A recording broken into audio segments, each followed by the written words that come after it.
जय हिंद फ्रेंड्स। इस क्लास में हम महेश बर्णवाल के NCERT सार संग्रह 6 to 12 वन लाइनर बुक से और NCERT वस्तुनिष्ठ प्रश्न संग्रह बुक से कोशिका चैप्टर को पढ़ेंगे। जनरल कंपटीशन जैसे UPSC, BPSC और अन्य अदर परीक्षाओं के लिए आप सभी जानते हैं कि NCERT बुक बहुत ही इम्पोर्टेंट रहती है और इसी को ध्यान में रखते हुए हमने महेश बर्णवाल NCERT समरी सार संग्रह से और NCERT प्रश्न संग्रह बुक से उनसे कोशिका चैप्टर से जितने भी फैक्ट्स सेल इस चैप्टर से जितने भी क्वेश्चन दिए गए हैं सबको हम एक एक करके पढ़ेंगे। तो पूरा क्लास आप ध्यान से पहले हम सार संग्रह वाले वन लाइनर बुक को पढ़ेंगे, उसके बाद हम प्रश्न संग्रह वाले प्रश्नों को देखेंगे। ठीक है, तो दोनों बुक को देखना है और दोनों बुक से बहुत ही इंपॉर्टेंट क्वेश्चन बने। चलिए देखते हैं। पहला क्वेश्चन है, जैव कोशिका की किस कोशिकांग को ऊर्जा घर अर्थात पावर हाउस कहा जाता है? तो माइटोकॉन्ड्रिया को। क्वेश्चन इसे इस तरह से पूछ सकता है कि कोशिका के किस अंग को कोशिका का पावर हाउस कहा जाता है? तो माइटोकॉन्ड्रिया को। इसमें एक फैक्ट भी दिया हुआ है कि हमारे तंत्र में अधिकतम ATP अणुओं को उत्पन्न करने वाले पद का नाम या कोशिकांग का नाम क्रेब्स चक्र है। यह पद है, मतलब यह वर्किंग प्रोसेस है, क्रेब्स चक्र चलता है और इसी के कारण ही ATP से ऊर्जा उत्पन्न होता है। अगला है, प्लाज्मा झिल्ली किन पदार्थों से बनी होती है? तो प्लाज्मा झिल्ली प्रोटीन तथा लिपिड से बनी हुई होती है। प्लाज्मा झिल्ली प्रोटीन तथा लिपिड की बनी हुई होती है। मानव शरीर के किस अंग में लसिका कोशिकाएं पाई जाती है? लिम्फोसाइट सेल पाई जाती हैं। तो मानव शरीर के प्लीहा में लसिका कोशिकाएं पाई जाती है। अगला क्वेश्चन है, किस जीव में लिंग गुणसूत्र सेक्स क्रोमोजोम नहीं पाया जाता है? तो छिपकली में लिंग गुणसूत्र या सेक्स क्रोमोजोम नहीं पाया जाता है। किसमें? छिपकली में। अगला क्वेश्चन है, जंतु कोशिका में अनुपस्थित होती है। तो ध्यान रखना है, जंतु कोशिका और प्लांट कोशिका में एक ही चीज़ है जो दोनों को अलग करता है, वो है सेल वाल। कौन सा? सेल वाल, जिसे हिंदी में हम लोग कोशिका भित्ति भी कहते हैं। तो जंतु कोशिका में सेल वाल नहीं पाया जाता है। अगला क्वेश्चन है, पिटपिंड कहाँ पाई जाती है? पिटपिंड अर्थात कॉर्पस लेक्टम या पिटपिंड, यह अंडाशय में पाया जाता है। अंडाशय या ओवरी में पाया जाता है। कौन? पिटपिंड या कॉर्पस लेक्टम अंडाशय या ओवरी में पाया जाता है। प्रक्रमित कोशिका मृत्यु के कोशिकीय और आणविक नियंत्रण को क्या कहते हैं? तो इसे एप्टोसिस कहा जाता है। क्या? एप्टोसिस कहा जाता है। प्रक्रमित कोशिका मृत्यु और कोशिकीय और आणविक नियंत्रण को एप्टोसिस कहा जाता है। अगला क्वेश्चन है, केंद्रक के अतिरिक्त कोशिका के किस कोशिकांग में DNA उपस्थित होता है? केंद्रक अर्थात न्यूक्लियस के अतिरिक्त कोशिका के किस कोशिकांग में DNA उपस्थित होता है? तो हमारे शरीर में या पूरे प्लांट या लिविंग थिंग्स में जो है, जिसमें DNA 3 जगह पाया जाता है। कितने जगह? 3 जगह DNA पाया जाता है। एक केंद्रक अर्थात न्यूक्लियस, दूसरा हरित लवक और तीसरा माइटोकॉन्ड्रिया। इन तीनों को आपको ध्यान रखना है। इस क्वेश्चन के अनुसार पूछा हुआ है कि केंद्रक के अतिरिक्त कोशिका के किस कोशिका में DNA उपस्थित होता है? तो हरित लवक और माइटोकॉन्ड्रिया। जो रिमेनिंग जो 2 हैं उनका नाम आपको यहाँ दे देना है। लेकिन ऐसे आपको याद रखना है कि DNA 3 जगह पाया जाता है पूरे लिविंग थिंग्स में। कहाँ कहाँ? तो केंद्रक, कोशिका के केंद्रक में, माइटोकॉन्ड्रिया में और प्लास्टिड या हरित लवक में। अगला क्वेश्चन है, किसे कोशिका की पाचन थैली कहते हैं? किसे कोशिका की पाचन थैली कहते हैं? तो लाइसोसोम को कोशिका का पाचन थैली या आत्महत्या की थैली भी कहा जाता है।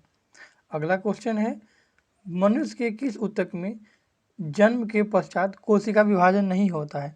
अर्थात जब हम जन्म ले लेते हैं तो उसके बाद शरीर का वह कौन सा कोशिका है जिसमें विभाजन नहीं होता है? तो वो है तंत्रिका ऊतक। कौन सा? तंत्रिका ऊतक। जो मानव शरीर का मस्तिष्क में तंत्रिका ऊतक होता है, इसमें जन्म के बाद विभाजन नहीं होता है। अगला क्वेश्चन है, कौन सा भाग पादप तथा जंतु कोशिका में पाया जाता है? तो ध्यान रखिएगा, कोशिका झिल्ली, कोशिका द्रव और केंद्रक, यह पादप और जंतु कोशिका दोनों में पाया जाता है। और कौन सा नहीं पाया जाता है, तो प्लास्टिड अर्थात हरित लवक या क्लोरोफिल ये सभी कहाँ नहीं पाए, और सेल वॉल ये किस में नहीं पाए जाते हैं, तो ह्यूमन में नहीं पाए जाते हैं। ठीक है, बढ़ते हैं अगले क्वेश्चन की तरफ। अगला क्वेश्चन है, ध्यान दीजिएगा, हाइपरप्लासिया। हाइपरप्लासिया का क्या अर्थ होता है, तो हाइपरप्लासिया का अर्थ है कोशिका के आकार में वृद्धि होना। कोशिका के आकार में वृद्धि होने को ही हाइपरप्लासिया कहा जाता है, हाइपरप्लासिया। अगला क्वेश्चन है, जीन शब्द सर्वप्रथम किसने प्रतिपादित किया था। जीन शब्द सर्वप्रथम किसने प्रतिपादित किया था, तो जीन शब्द सबसे पहले जॉनसन ने प्रतिपादित किया था। किसने, जॉनसन ने। और जीन की खोज भी जॉनसन एंड क्रिक ने किया था। रिवर्स प्रतिलेखन अर्थात रिवर्स ट्रांसक्रिप्शन की खोज किसने की थी, तो रिवर्स ट्रांसक्रिप्शन की खोज टेमिन और बाल्टीमोर ने की थी। टेमिन और बाल्टीमोर ने रिवर्स ट्रांसक्रिप्शन की खोज की थी। अगला क्वेश्चन है, जब एक युग्म जीन दूसरे इकाई के प्रभाव को छुपाता है, जब एक युग्म जीन अर्थात एक पेयर ऑफ जीन दूसरे इकाई के प्रभाव को छिपाता है तो इस प्रक्रिया को क्या कहता है, तो इस प्रक्रिया को प्रभाविता कहा जाता है। कौन सा, प्रभाविता कहा जाता है। ध्यान रखिएगा, जब एक युग्म जीन दूसरे इकाई के प्रभाव को छुपाता है तो इस प्रक्रिया को प्रभाविता कहा जाता है। ठीक है, बढ़ते हैं अगले फैक्ट की तरफ। अभी हम पढ़ रहे हैं महेश बर्णवाल सर के वस्तुनिष्ठ जो NCERT समरी की बुक है, उसमें से साइंस के तहत हम कोशिका चैप्टर को पढ़ रहे हैं। ठीक है, और इसके बाद हम पढ़ेंगे वस्तुनिष्ठ जो NCERT समरी है उसका प्रश्न संग्रह। कौन, प्रश्न संग्रह। दोनों बुक का इसमें कंपाइलेशन है, इसलिए ध्यान से देखिएगा। चलिए आगे बढ़ते हैं। अगला है, कोशिका का जीवित अंश जीव द्रव कहलाता है, यह किससे मिलकर बनता है, तो कोशिका का जीवित अंश जीव द्रव या प्रोटोप्लाज्म कहलाता है। क्या, जीव द्रव या प्रोटोप्लाज्म कहलाता है। यह किससे मिलकर बनता है, तो केंद्रिका द्रव और केंद्रक द्रव, कोशिका द्रव और केंद्रक द्रव। देखिए, जब हमारा कोशिका इस तरह से बनता है तो इसी तरह से न्यूक्लियस हो जाता है, बीच में हो गया केंद्रक, और इसमें तो बाकी सब चीज़ रहती ही हैं, लेकिन इसमें एक लिक्विड भरा होता है। इस लिक्विड को हम क्या कहते हैं, तो इस लिक्विड को हम कोशिका द्रव कहते हैं। और एक केंद्रक वाले भी खाली जगह में एक लिक्विड भरा होता है जिसे केंद्रक द्रव कहा जाता है, और इन दोनों द्रव को मिल करके जीव द्रव कहा जाता है। देखिए, ये कोशिका द्रव, ये केंद्रक द्रव, और दोनों मिल करके बनता है जीव द्रव या प्रोटोप्लाज्म। ठीक है, दोनों द्रव को मिलाकर अगर इस लिक्विड को हटा दिया जाए तो यह कोशिका ऑटोमेटिक डेथ हो जाएगा। तो कोशिका का सबसे इम्पोर्टेंट पार्ट भी यही होता है, कौन सा, जीव द्रव या प्रोटोप्लाज्म। इसमें से दिया भी है कि कोशिका के जीवित अंश जीव द्रव कहलाता है। ठीक है, चलिए अगला क्वेश्चन की तरफ बढ़ते हैं। कोशिका का कौन सा कोशिकांग प्रोटीन संश्लेषण में सहायता करता है, तो कोशिका का वह कोशिकांग राइबोसोम है जो प्रोटीन संश्लेषण में सहायता करता है। राइबोसोम प्रोटीन का संश्लेषण करता है, इसीलिए इसे प्रोटीन की फैक्ट्री भी कहा जाता है। मानवों में ATS राइबोसोम पाया जाता है। कौन सा, ATS राइबोसोम पाया जाता है ह्यूमन में, जबकि ये कोशिकीय जीव में 70S, कौन सा है, 70S राइबोसोम पाया जाता है। और हम लोगों में, ह्यूमन में या जो बड़े जीव जंतु हैं उनमें ATS राइबोसोम पाया जाता है। राइबोसोम प्रोटीन का निर्माण करता है, इसलिए इसे प्रोटीन की फैक्ट्री भी कहा जाता है। अगला क्वेश्चन है, मानव शरीर में गुणसूत्रों की संख्या क्या है, तो मानव शरीर में गुणसूत्रों की संख्या 46 होती है। कौन सी, 46 होती है। तत्व का कौन सा तत्व पौधों की कोशिका भित्ति की संरचना का घटक है, कौन सा तत्व पौधों की कोशिका भित्ति अर्थात सेल वॉल की संरचना का घटक है, तो वह है कैल्शियम। कौन सा, कैल्शियम। कैल्शियम पौधों के सेल वॉल में पाया जाने वाला पदार्थ है। जैसे मानव में भी देखिएगा तो कैल्शियम ही होता है जो कि मानव की हड्डियों में होता है और वह सेल वॉल की तरह काम करता है। अगला क्वेश्चन है, सबसे छोटी जीवित कोशिका कौन है, तो सबसे छोटी जीवित कोशिका माइक्रोप्लाज्म है। कौन सा, माइक्रोप्लाज्म है। तो यूनिवर्स का सबसे छोटी जो जीवित कोशिका है वो माइक्रोप्लाज्मा है। किसे जीवन का भौतिक आधार माना जाता है, तो जीवन का भौतिक आधार जीव द्रव या प्रोटोप्लाज्म को माना जाता है। मैंने कुछ देर पहले ही आपको बताया था कि इस तरह से हमारा कोशिका होता है, इस तरह से हमारा उसका केंद्रक होता है। इन दोनों में एक लिक्विड पाया जाता है जिसे इसे कोशिका द्रव और इसे इसे कहा जाता है केंद्रिका द्रव और दोनों को मिला करके जीव द्रव या प्रोटोप्लाज्म कहा जाता है। अगला है कौन सा कोशिकांग केवल वनस्पति कोशिका में ही उपस्थित होता है? तो ध्यान रखना है हरित लवक केवल वनस्पति कोशिका में ही उपस्थित होता है, साथ ही सेल वाल भी केवल वनस्पति कोशिका में उपस्थित होता है। तो हरित लवक अर्थात प्लास्टिड और सेल वाल अर्थात सेल वाल जो ऊपरी जो परत होता है प्लांट का, ये दोनों कहाँ पाए जाते हैं? तो वनस्पति की कोशिका में ही सिर्फ पाए जाते हैं या ह्यूमन में नहीं पाया जाता है। ठीक है, अगला क्वेश्चन देखते हैं। द्विनाम पद्धति के जन्मदाता कौन थे? तो द्विनाम पद्धति के जन्मदाता कैरोलस लिनियस थी। द्विनाम पद्धति के जन्मदाता कैरोलस लिनियस थे। दो कोशिकाओं के मध्य पदार्थों का आवागमन किसके माध्यम से होता है? तो दो कोशिकाओं के मध्य पदार्थों का आवागमन जीव द्रव तंतु अर्थात प्लाज्मोड्स के तहत होता है। जीव द्रव तंतु के तहत ही दो पदार्थों का आवागमन होता है।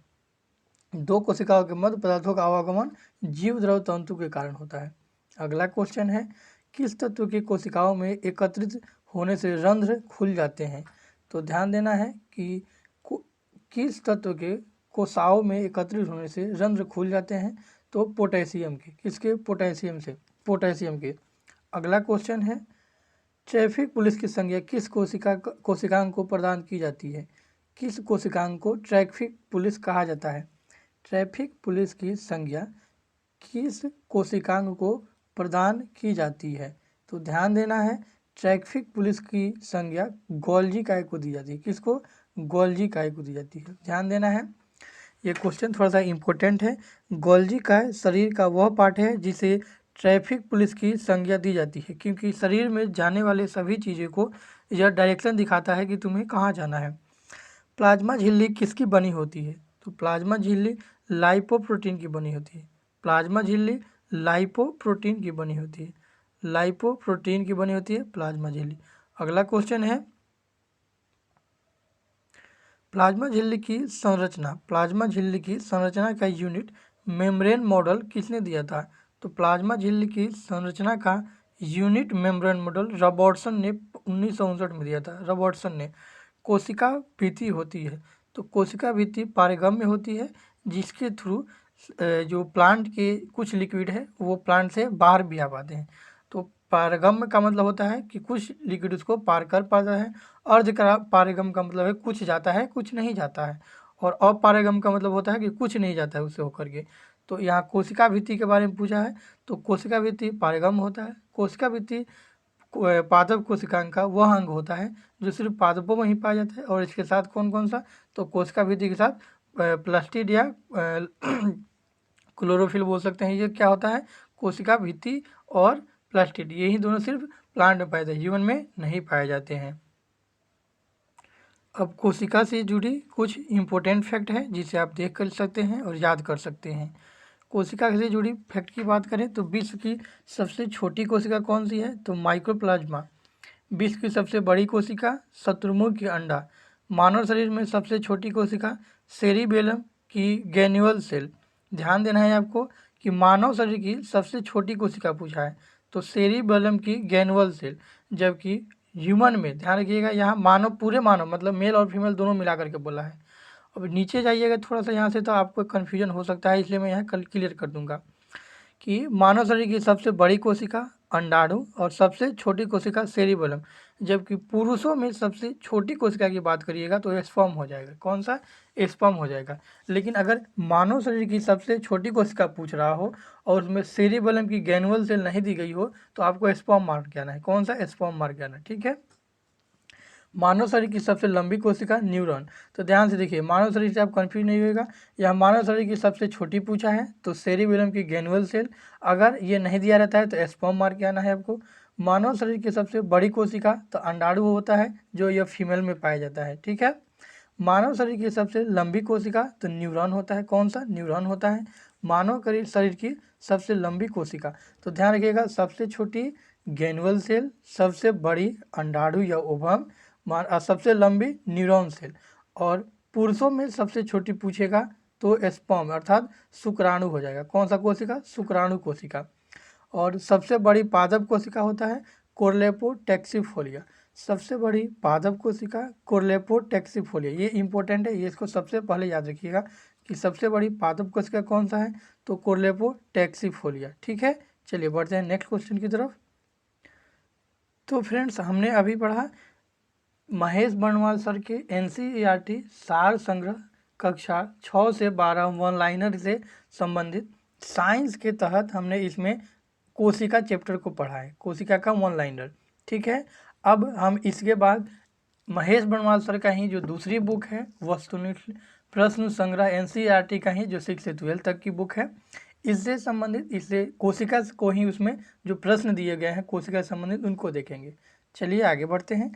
पुरुषों के शुक्राणु तथा महिलाओं के अंडाणु की निषेचन की क्रिया कहाँ होती है, तो अंडवाहिनी में, अर्थात अंडा फेलोपियन ट्यूब में या ओविडक्ट में होता है। कहाँ, ओविडक्ट या फेलोपियन ट्यूब में, ध्यान रखना है।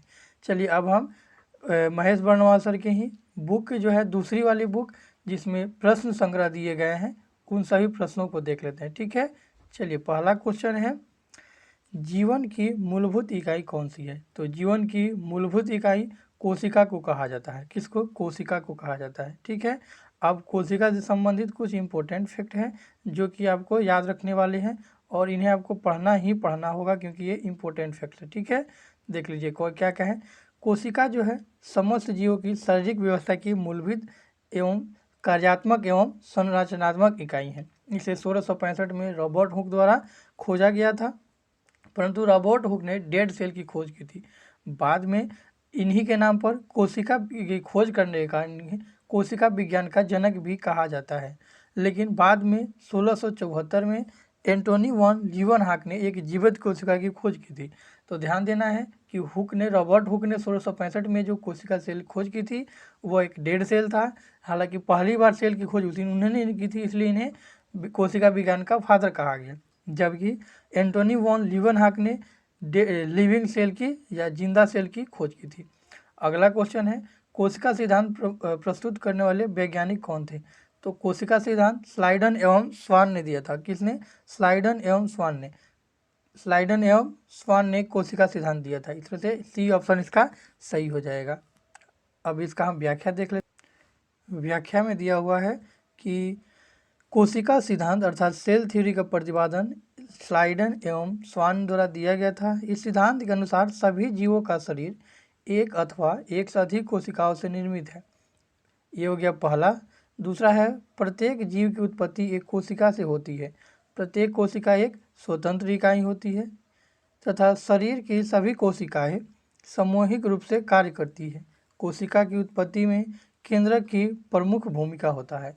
तो ये हो गया कोशिका सिद्धांत उनके देने वाले और कोशिका सिद्धांत से संबंधित फैक्ट। चलिए बढ़ते हैं अगले क्वेश्चन की तरफ। अगला क्वेश्चन मिलान करने वाला है, ध्यान से देखिएगा। सूची को सूची 2 से सुमेलित कीजिए। केंद्रक की खोज किसने की थी, तो केंद्रक की खोज ध्यान से देना है रॉबर्ट ब्राउन ने किया था।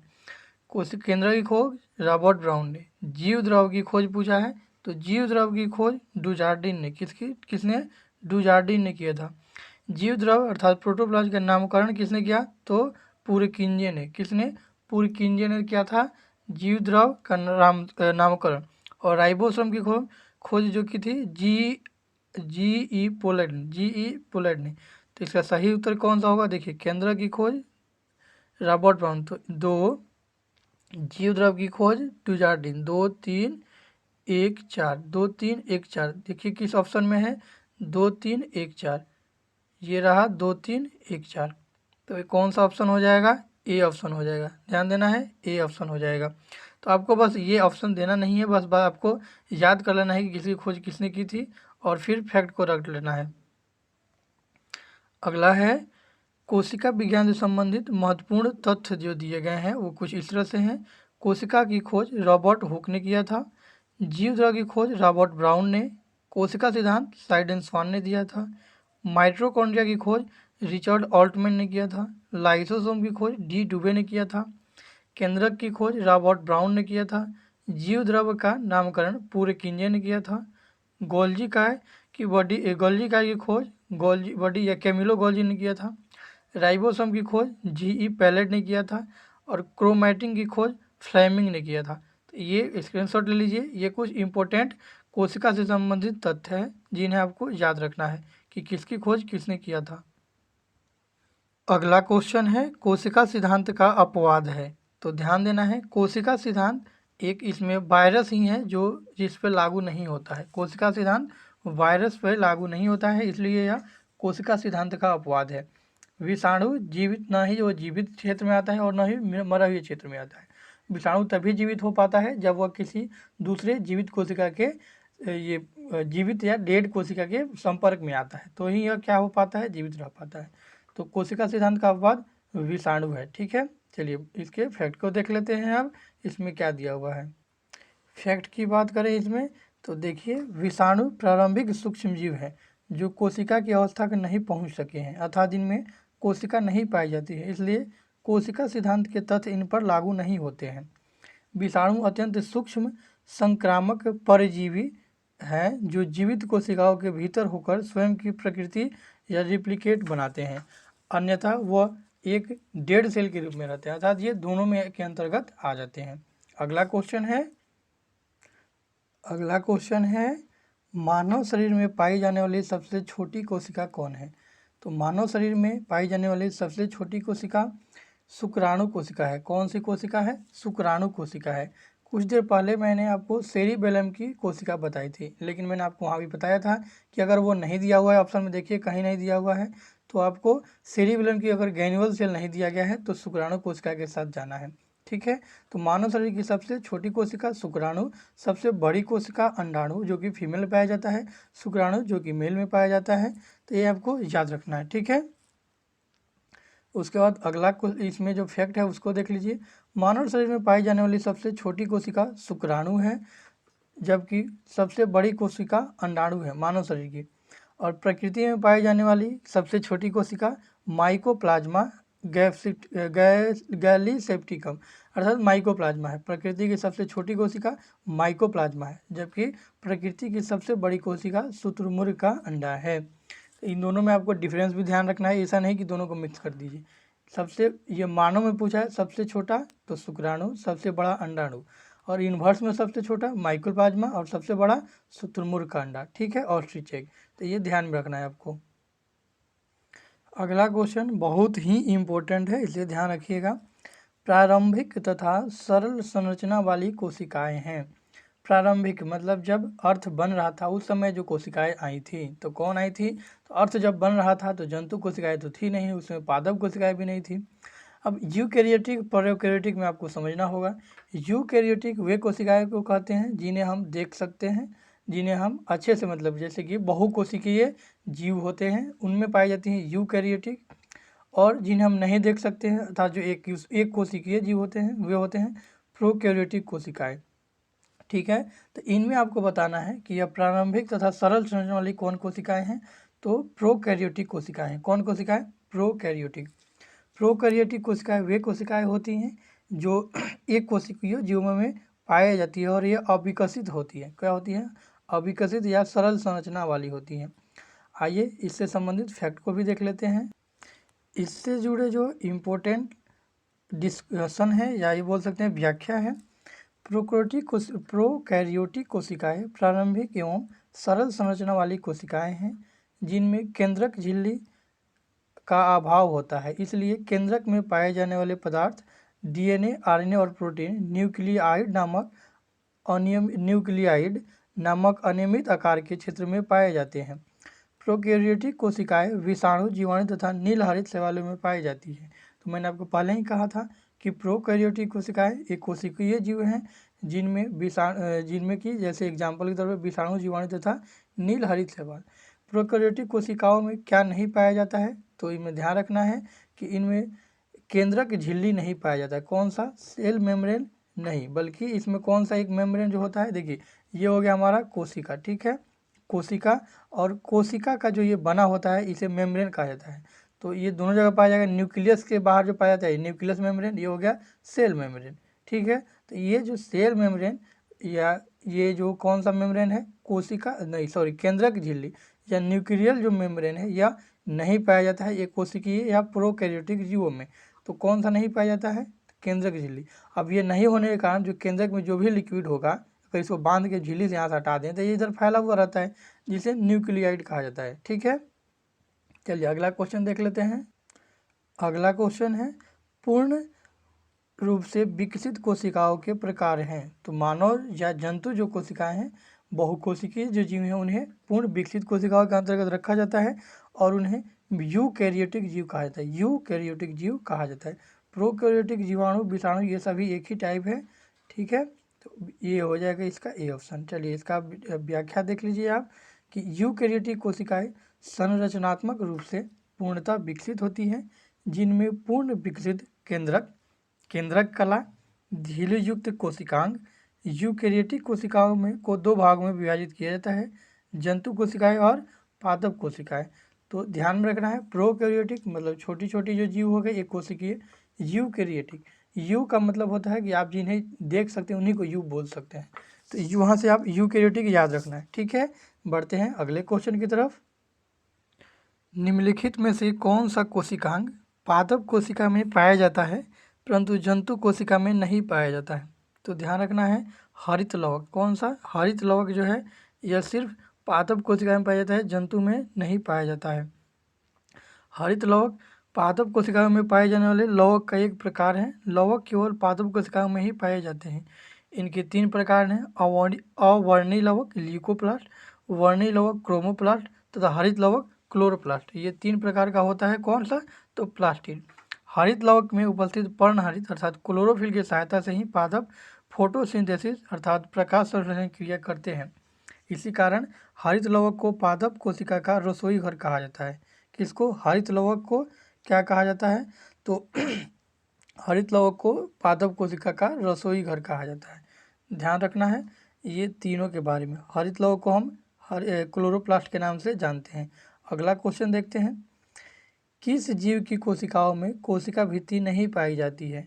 तो ध्यान रखना है, छोटे जो जीव हैं उनमें क्या नहीं पाई जाती है? तो किधर गया? कोशिका भित्ति पूछा है, सॉरी कोशिका भित्ति जो पूछा हुआ है, तो कोशिका के बाहर जो वाल होता है सेल वाल, वह मानव या जंतुओं में नहीं पाया जाता है, बाकी पादपों में पाया जाता है। इस तरह से इसका बी ऑप्शन सही होगा कि कोशिका भित्ति मानव कोशिकाओं या जंतु कोशिकाओं में नहीं पाया जाता है।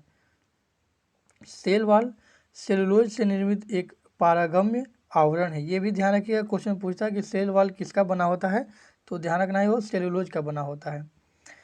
एक पारगम आवरण है जो कोशिका के चारों ओर स्थित होती है। कोशिका भित्ति कोशिका के संरचनात्मक दृढ़ता तथा यांत्रिक सहारा प्रदान करती है। कोशिका भित्ति पादप, कवक, शैवाल तथा जीवाणुओं की कोशिकाओं में पाई जाती है, परंतु जंतु, मानव और अन्य जंतुओं में प्रोटोजोआ की कोशिकाओं में जो है कोशिका भित्ति नहीं पाई जाती है। चलिए बढ़ते हैं अगले क्वेश्चन की तरफ। अगला जो क्वेश्चन होगा और भी इम्पोर्टेंट होगा, तो आपको उसे ध्यान रखना होगा। नेक्स्ट क्वेश्चन है, कोशिका का जीवित अंग जीवद्रव्य कहलाता है, इसमें शामिल किया जाता है। तो कोशिका का जीवित अंग जीवद्रव्य कहलाता है और इसमें कोशिका द्रव एवं केंद्रक द्रव दोनों को शामिल किया जाता है। तो इस तरह से इसका सी ऑप्शन सही होगा। कोशिका या जो हमने तीसरी बार मैं बता रहा हूँ कि यह कोशिका जो द्रव होता है ये लिक्विड होता है कोशिका के अंदर, और केंद्रिका के अंदर, इन दोनों को मिलाकर ही कोशिका जीव द्रव कहा जाता है। जो कि अलग अलग देखिएगा तो इसे कोशिका द्रव और इसे केंद्रिका द्रव कहा जाता है, और दोनों मिल करके कोशिका ये जीव द्रव या प्रोटोप्लाज्म कहलाता है। अगला क्वेश्चन देखते हैं। अगला क्वेश्चन है, किस कोशिकांग को कोशिका का ऊर्जा घर कहा जाता है? तो कोशिका का पावर हाउस किसको कहा जाता है? माइटोकॉन्ड्रिया को, जबकि कोशिका का प्रोटीन की फैक्ट्री राइबोसोम को कहा जाता है। अगला क्वेश्चन है, यहाँ कुछ फैक्ट दिए गए हैं, ये इसे देख सकते हैं। माइटोकॉन्ड्रिया अत्यंत महत्वपूर्ण कोशिकांग है जो विभिन्न आकृति के रूप में पाया जाता है। ग्लूकोज का एक अणु 36 एटीपी अणुओं का निर्माण होता है, जिसमें 34 एटीपी अणु माइटोकॉन्ड्रिया में ही बनते हैं। ऊर्जा उत्पन्न करने के कारण माइटोकॉन्ड्रिया को कोशिका का पावर हाउस या ऊर्जा गृह कहा जाता है। अगला क्वेश्चन है, किस कोशिकांग को कोशिका की आत्महत्या की थैली कहा जाता है? तो लाइसोसोम को आत्महत्या की थैली या कोशिका का पाचन यंत्र कहा जाता है। अगला क्वेश्चन की तरफ बढ़ते हैं। राइबो न्यूक्लियोप्रोटीन का कण कहा जाता है। ध्यान देना है, क्वेश्चन को ध्यान देना है। राइबो न्यूक्लियोप्रोटीन कण किसे कहा जाएगा? तो राइबोसोम को। इस नाम में ही छुपा हुआ है राइबो न्यूक्लियो प्रोटीन कौन? राइबोसोम को कहा जाता है। किसको? राइबोसोम को कहा जाता है। अगला क्वेश्चन देख लेते हैं, पहले फैक्ट पढ़ लेते हैं। राइबोसोम लगभग गोलाकार सघन सूक्ष्म कण होते हैं जो इंडोप्लाज्मिक रेटिकुलम अंतःप्रदव्य जालिका से जुड़े होते हैं। ठीक है, अब ये सब छोड़ सकते हैं आप, आगे बढ़ते हैं नेक्स्ट क्वेश्चन की तरफ, वो इम्पोर्टेंट नहीं है उतने। मानव शरीर की किन कोशिकाओं में माइटोकॉन्ड्रिया नहीं पाया जाता है? तो ध्यान देना है, मानव शरीर की किस कोशिकाओं में माइटोकॉन्ड्रिया नहीं पाया जाता है, ये बहुत ही इम्पोर्टेंट है। और यह आरबीसी अर्थात लाल रक्त कोशिकाओं में माइटोकॉन्ड्रिया नहीं पाया जाता है। यह वीवीआई क्वेश्चन है, बहुत बार पूछा जा चुका है कि मानव शरीर की किन कोशिकाओं में माइटोकॉन्ड्रिया नहीं पाया जाता है? तो आरबीसी अर्थात लाल रक्त कणिका में। इसकी व्याख्या देख लीजिए, तो स्तनधारियों अर्थात मैमल्स की विकसित लाल रक्त कोशिकाओं में माइटोकॉन्ड्रिया तथा केंद्रक नहीं पाया जाता है। लाल रक्त कोशिकाएं फेफड़ों से कोशिकाओं तक ऑक्सीजन का परिवहन करती हैं तथा कोशिकाओं से फेफड़े तक कार्बन डाइऑक्साइड का परिवहन करती है। तो ये आरबीसी का काम है, ध्यान रखना है। आरबीसी में क्या पाया जाता है? तो हीमोग्लोबिन पाया जाता है, और हीमोग्लोबिन में फेरस अर्थात आयरन की मात्रा पाई जाती है। अगले क्वेश्चन की तरफ बढ़ते हैं। अगला क्वेश्चन है, कोशिका में केंद्रक के अतिरिक्त अन्य किस कोशिकांग में डीएनए पाया जाता है? तो केंद्रक के अतिरिक्त जो डीएनए पाया जाता है वो कहाँ पाया जाता है? तो माइटोकॉन्ड्रिया में। ठीक है, माइटोकॉन्ड्रिया में। और एक और जगह जो है वो है प्लास्टिड। कौन सा? प्लास्टिड। तो 3 जगह ही डीएनए पाया जाता है। कहाँ कहाँ? तो केंद्रक में, माइटोकॉन्ड्रिया में और प्लास्टिड में। यह सेल में 3 ही जगह है जहाँ पे क्या पाया जाता है? तो डीएनए पाया जाता है। ठीक है, आपको ध्यान रखना है। यहाँ दिया भी गया है कि डीएनए डाईऑक्सी राइबोन्यूक्लिक एसिड एक आनुवांशिक पदार्थ है, जेनेटिक मटेरियल है जो माता पिता के गुणों को उनके संतानों में हस्तांतरित तथा ट्रांसफर करता है। डीएनए एवं जंतु पादप कोशिकाओं के केंद्रक तथा माइटोकॉन्ड्रिया में पाए जाते हैं, अर्थात डीएनए जंतु एवं पादप कोशिका के केंद्रक तथा माइटोकॉन्ड्रिया में पाए जाते हैं। कितने कितने जगह ध्यान देना है कि डीएनए जंतु एवं पादप कोशिका के केंद्रक माइटोकॉन्ड्रिया में पाए जाते हैं। इसके अतिरिक्त यह क्लोरोप्लास्ट अर्थात क्लोरोप्लास्ट और मतलब कि पर्णहरित में पाए जाते हैं। बढ़ते हैं अगले क्वेश्चन की तरफ। अगला क्वेश्चन है, गुणसूत्र अर्थात क्रोमोजोम निम्नलिखित में से किसका परिवर्तित रूप है? तो ध्यान देना है, ये क्रोमैटिन धागों का परिवर्तित रूप है, क्योंकि गुणसूत्र जो है क्रोमोजोम कुछ इस तरह से बना हुआ होता है और यह क्रोमैटिन धागों का बदला हुआ रूप है। आइए इसकी हम व्याख्या देख लेते हैं। क्रोमैटिन धागे केंद्रक में एक सरल सदृश संरचना के रूप में पाए जाते हैं जो न्यूक्लियो प्रोटीन से निर्मित होते हैं। कोशिका विभाजन के समय ये धागे एक दूसरे से अलग हो जाते हैं और संकुचित होकर छोटे और मोटे हो जाते हैं। क्रोमैटिन धागे इस परिवर्तित रूप को गुणसूत्र कहा जाता है। गुणसूत्र मूलतः क्रोमैटिन धागे न्यूक्लिक अम्ल डीएनए तथा क्षारीय प्रोटीन हिस्टोन से निर्मित होती है। डीएनए क्रियात्मक भाग को जीन कहा जाता है। डीएनए के क्रियात्मक भाग को जीन कहा जाता है। क्या? जीन कहा जाता है। अगला क्वेश्चन है कोशिका झिल्ली बनी होती है। इसका ऑप्शन भी देख लीजिए। ध्यान देना है कि क्वेश्चन पूछा हुआ था कि कोशिका झिल्ली किसकी बनी होती है। तो कोशिका झिल्ली और ऑप्शन है प्रोटीन से, लिपिड से, कार्बोहाइड्रेट से। तो कोशिका झिल्ली प्रोटीन और लिपिड दोनों की बनी होती है, अर्थात इसका डी ऑप्शन होगा। कोशिका झिल्ली प्रोटीन से और लिपिड दोनों की बनी हुई होती है। अगला क्वेश्चन देख लीजिए। मानव शरीर के लसिका कोशिकाएं किस अंग में बनती है? तो मानव शरीर में लसिका कोशिकाएं, ध्यान देना है आपको, तिल्ली में बनती है। यहाँ नीचे व्याख्या भी दिया हुआ है, इसको भी आप देख सकते हैं। लसिका कोशिकाएं अर्थात लिम्फोसाइट सेल एक प्रकार की श्वेत रक्त कोशिकाएं हैं जिनका निर्माण लसिका ग्रंथियों, तिल्ली, थाइमस ग्रंथि तथा अस्थि मज्जा द्वारा किया जाता है। तिल्ली अथवा प्लीहा शरीर की सबसे बड़ी वाहिनी विहीन ग्रंथि है। यह रोग प्रतिरोधक तंत्र का एक भाग है।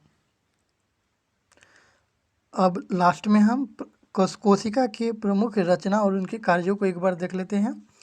कोशिका भित्ति यह पादपों अर्थात प्लांट में पाया जाता है। यह कोशिका को निश्चित रूप प्रदान करता है। कोशिका को सुरक्षा और सहारा भी प्रदान करता है कोशिका भित्ति। प्लाज्मा मेम्ब्रेन यह दोनों में पाया जाता है, प्लांट और जंतु दोनों में। यह कोशिका से दूसरी कोशिका में पदार्थों के अभिगमन पर नियंत्रण करता है। उसके बाद है अंतःप्रद्रव्य जालिका इंडोप्लाज्मिक रेटिकुलम। ये कोशिका के भीतर पदार्थों का संचार, आंतरिक कोशिकीय परिवहन का काम इंडोप्लाज्मिक रेटिकुलम करता है। ध्यान रखना है, ये पदार्थों के अभिगमन पर नियंत्रण ये करता है और ये आंतरिक परिवहन करता है। ठीक है, यह कंट्रोल करता है और यह उसको जाने आने देता है, मतलब ट्रांसफ़र करता है। उसके बाद है माइटोकॉन्ड्रिया। यह कोशिका में श्वसन का काम करता है और कोशिका में श्वसन होने के कारण ही एटीपी टूटता है और ऊर्जा मिलता है। इसे कोशिका का ऊर्जा घर भी कहा जाता है। गोल्जी उपकरण विशिष्ट पदार्थों का श्रवण करता है, उनका संचय और उन्हें कोशिका के बाहर निष्कासन में सहायता करता है। राइबोसोम प्रोटीन का संश्लेषण करता है, इसे प्रोटीन की फैक्ट्री कहा जाता है। लाइसोसोम कोशिका का में पाचन करता है, इसलिए इसे आत्महत्या की थैली कहा जाता है। यह हाइड्रोलिटिल एंजाइम का भंडार होता है लाइसोसोम। यह होता क्या है कि कोशिका में जहाँ पे कोई फॉल्ट आ जाता है तो वो खुद को ही वहाँ पर ही फट जाता है और उसको डाइजेस्ट कर जाता है, इसलिए इसे लाइसोसोम को ही क्या कहता है, तो आत्महत्या की थैली कहा जाता है। उसके बाद है सेंट्रोसोम। सेंट्रोसोम कोशिका विभाजन में सहायता करता है। हरित लवक मंड संश्लेषण के लिए सक्रिय स्थल का कार्य करता है। यह प्रकाश संश्लेषण में सक्रिय भाग लेता है। अवर्णी लवक खाद्य संग्रह में सहायक है। अवर्णी लवक यह प्लांट में पाया जाता है, हरित लवक भी प्लांट में पाया जाता है, वर्णी लवक भी प्लांट में पाया जाता है। ये तीनों ही प्लांट के भाग हैं। फूल, फलों और बीजों में आकर्षण प्रदान करता है वर्णी लवक, क्रोमोप्लास्ट। ठीक है, तो ध्यान रखना है आपको। उसके बाद है केंद्रक। कौन है केंद्रक? तो केंद्रक तो दोनों में पाया जाता है, सभी के कोशिका में। तो कोशिका के उपाचायी कार्यों का नियंत्रण करता है। कोशिका का यह दिमाग कहलाता है या नियंत्रण केंद्र भी कहलाता है। गुणसूत्र यह डीएनए और जीन का वाहन करता है एक पीढ़ी से दूसरी पीढ़ी तक। तो इस क्लास में हमने महेश बर्णवाल सर क्या एनसीईआरटी जो सार संग्रह है, एनसीईआरटी सार संग्रह कक्षा 6 से 12 की, कक्षा 6 से 12 की जो एनसीईआरटी सार संग्रह है महेश बर्णवाल का वन लाइनर, और उनकी जो दूसरी बुक है जो कक्षा 6 से 12 एनसीईआरटी ही प्रश्न संग्रह है, तो उनकी दोनों बुक से जो हमने कोशिका चैप्टर को पढ़ा है बहुत डिटेल में, आप इसे ज़रूर देखिएगा, यह आपके हर एक एग्जाम के लिए हेल्पफुल रहने वाला है। थैंक्स फॉर वाचिंग, मिलते हैं नेक्स्ट क्लास में। जय हिंद। आपको हमारा क्लास कैसा लगा था कमेंट करके ज़रूर बताइएगा। साथ ही अगर आप अन्य किसी सब्जेक्ट या किसी बुक की किसी बुक का टॉपिक चाहते हैं तो आप हमें कमेंट करके ज़रूर बताइएगा। इसके पीपीटी या पीडीएफ हमारे टेलीग्राम पे मिल जाएगा, आप वहाँ से डाउनलोड कर सकते हैं। Thanks for watching.